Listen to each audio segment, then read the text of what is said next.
Assalamualaikum warahmatullahi wabarakatuh. Perkenalkan, nama saya Audisti Saleha dengan NIM 225810113. Tujuan saya membuat video ini adalah untuk memenuhi tugas UAS yang diberikan oleh Ibu Dr. Mulyani SPDI MPDI. Baik, yang pertama hadis sahih. Hadis sahih adalah hadis yang sanadnya bersambung, diriwayatkan oleh perawi yang adil dan kuat hafalannya, tidak bertentangan dengan riwayat yang lebih kuat, dan tidak memiliki illat, cacat tersembunyi.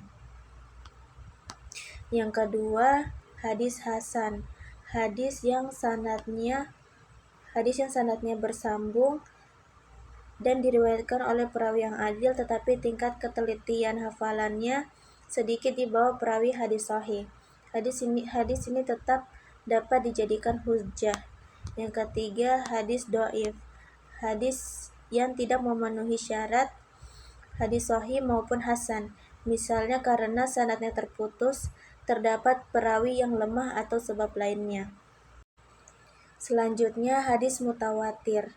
Contoh lafaznya, man kadzdzaba alayya muta'ammidan falyatabu maq'adahu minan nar. Artinya, barang siapa yang sengaja berdusta atas namaku, maka hendaklah ia menyiapkan tempat duduknya di neraka. Hadis ini diriwayatkan oleh lebih dari 70 sahabat, kemudian diteruskan oleh banyak tabi'in dan generasi setelahnya melalui berbagai jalur sanad. Karena jumlah perawinya sangat banyak pada setiap tingkatan sanad, hadis ini termasuk hadis mutawatir. Yang kedua, hadis ahad. Contoh lafaznya, innamal a'malu binniyat wa innama likulli imri ma nawa. Sesungguhnya setiap amal bergantung pada niat dan setiap orang akan memperoleh sesuai dengan niatnya. Hadis ini pada awal sanadnya hanya diriwayatkan oleh satu sahabat, yaitu Umar bin Khattab radhiyallahu anhu. Kemudian diriwayatkan oleh Alqamah bin Waqqas, lalu Muhammad bin Ibrahim At-Taimi, kemudian Yahya bin Sa'id Al-Ansari. Setelah itulah barulah tersebar kepada banyak murid. Karena pada awal sanad jumlah perawinya tidak mencapai derajat mutawatir, hadis ini termasuk hadis ahad, tepatnya hadis gharib. Selanjutnya hadis qudsi. Hadis qudsi yaitu hadis yang maknanya berasal dari Allah Subhanahu wa taala, sedangkan lafaznya disampaikan oleh Nabi Muhammad SAW. Hadis ini bukan bagian dari Al-Qur'an, tetapi tetap menjadi salah satu sumber ajaran Islam.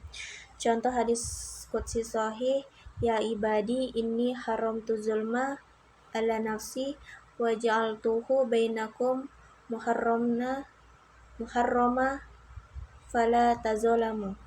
Yang artinya, wahai hamba-hambaku, sesungguhnya aku telah mengharamkan kezaliman atas diriku dan menjadikannya haram di antara kalian, maka janganlah kalian saling menzalimi. Hadis ini mengajarkan bahwa Allah melarang segala bentuk kezaliman dan memerintahkan manusia untuk berlaku adil serta tidak saling merugikan. Selanjutnya, hadis mauquf dan maqtu menurut hukumnya. Pertama, hadis mauquf. Hukumnya pada dasar bukan hujjah yang mengikat seperti hadis marfu, tetapi dapat dijadikan dalil apabila tidak bertentangan dengan Al-Quran, hadis sahih, atau ijma' ulama. Yang kedua, hadis maqtu. Hukumnya tidak dapat dijadikan hujjah sebagai hadis Nabi karena hanya merupakan pendapat atau ucapan tabi'in, namun dapat dijadikan sebagai penguat atau bahan pertimbangan dalam memahami ajaran Islam jika tidak bertentangan dengan dalil yang lebih kuat. Baik, itu saja yang saya bisa sampaikan. Saya akhiri dengan ucapan wassalamualaikum warahmatullahi wabarakatuh.